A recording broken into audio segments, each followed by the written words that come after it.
Hey, it's Ori from brewbeeranddrinkit.com, and today I just want to give you a quick update as far as what's been going on. I know I've been a little bit inactive, but I've actually been brewing beer. Just been a lot of things have been going on lately that I've kind of haven't really had time to actually post some of those videos. I know I've got some people that almost expect me now to post a video almost every month or so, but I'm still going to be doing that. I just haven't had time. And the reason for that is ever since I started getting into brewing sour beers, there's actually a lot of things that were going on in the background, a lot of things that some of you know, some of you may not know, so that's one of the reasons why I'm putting together this video. So right behind me you can see I have, making a sauerkraut, so basically getting into lacto fermentations with foods. This is a batch of kombucha tea. And the reason why I started doing all of these things is I had a little bit of a health issue, and well, through learning about brewing beer and all those kinds of things, I was able to basically, get my health back where it needs to be. And so one of the reasons why I've been inactive is on one hand, I've been doing a lot of research. I've been doing just researching a lot of things, but most importantly, I wasn't exactly sure, if anyone would be interested in learning this information. So I'm putting together a video because a lot of the things that I learned are actually, it's actually information that you can apply to brewing beer.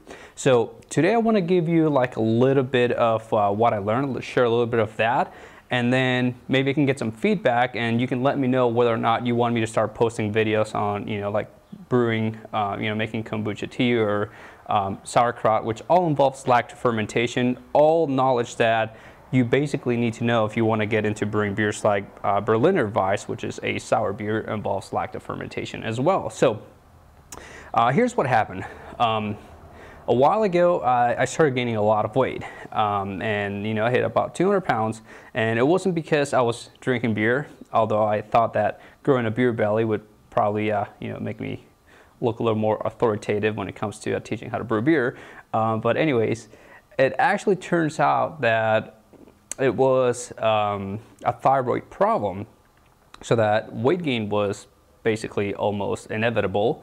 I was eating healthy, I was exercising and all those kinds of things. So it wasn't that. I actually even quit drinking beer for a while. So some of you know that, some of you may not know that.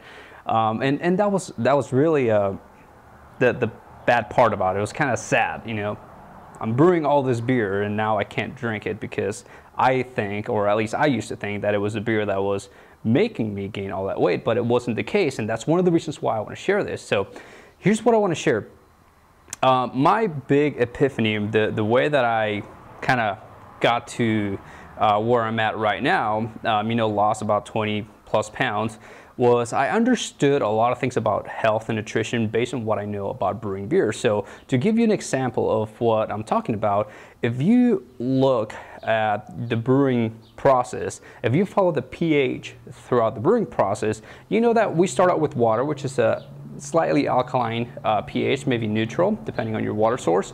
But as soon as you start adding grains, you start boiling, and then you start fermenting, what you see is the pH just drops, and you get to the point where once you get to fermentation, you're down in the below 5, about the 4.5, between 4 and 4.5, pH. And so one of the things that that I learned was our bodies, if they go through the same process, if our bodies become acid like that, well, what happens is as our bodies start to become acid, we start by feeling kind of tired, kind of low energy, and then if you keep going down, then viruses and bacteria start to wake up. So it's kind of like what happens when you do lacto fermentation on foods or on beer. You need that low pH in order for the virus and bacteria to start to grow. You keep going and you get to that point where a lot of diseases come from. Anything that's chronic pain related, arthritis, diabetes, all these kinds of diseases, they live in this acidic pH. You keep going down and you get to the point where you start growing yeast, and in some cases, if it's extreme, then you start growing cancer cells. So cancer patients have a very, very acidic pH. And you can follow this through the brewing process. Once I understood that, I came across another experiment where I basically took a light bulb, I hooked up the lamp, and I spliced the cable, so I got a prong, and I basically dunked that into a glass of water. Now, pure water, pure H2O, does not conduct electricity, and the way I figured it out was by testing this, where on another cup, I basically squeezed in some lemon juice, put the prong in, and the light went on. And that's because the lemon juice has a lot of ionic minerals, a lot of electrolytes, which is what helps, which conducts electricity. So water by itself, pure H2O, doesn't conduct electricity. Electrolytes, minerals, all those things, that's what helps you conduct electricity. So when you think of it, our bodies are actually electrical. And you know, there's 70% water, which means that the water inside of our cells need to have those minerals, they need to have those electrolytes in order for electricity to get conducted. So whenever you move your fingers, that's all basically done through electrical synapses, right? So here's the thing that kind of blew everything away, and it was the fact that when you look at the pH scale, that has an equivalent to an electrical term. So when people say our bodies are alkaline, what they're saying is our bodies are electrical. The cells operate somewhere around the -25 to -35 millivolts. As our bodies lose voltage, that's the same thing as saying our bodies become acidic.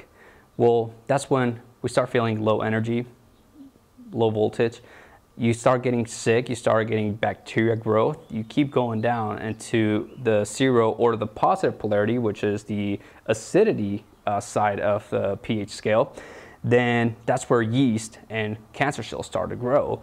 And so there's a lot of things that go with that. There's low pH that allows less oxygen to dissolve into your liquid. So in the case of beer, that's one of the reasons why once you go through fermentation, you don't want oxygen in there, because yeast don't like oxygen once they created an environment for them to live in. So those are some of the things that I've been learning, and some of the knowledge that I used to basically get myself back into shape, because the thyroid problem was basically a voltage problem. So I was able to, go back into drink beer that has a lot of minerals and electrolytes, depending on the beer that you brew.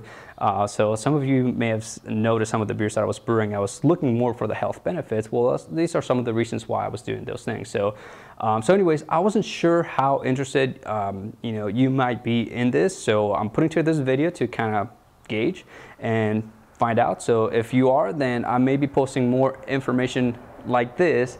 If not, then I'll just go ahead and create another YouTube channel. But I think that a lot of this information, you can learn a lot about brewing beer from it. And hopefully I can also share some good information when it comes to being healthy, and hey, keep drinking beer. So I guess cheers. See you. Oh yeah, let me know if you'll be interested by leaving a comment below or something. All right, talk to you later.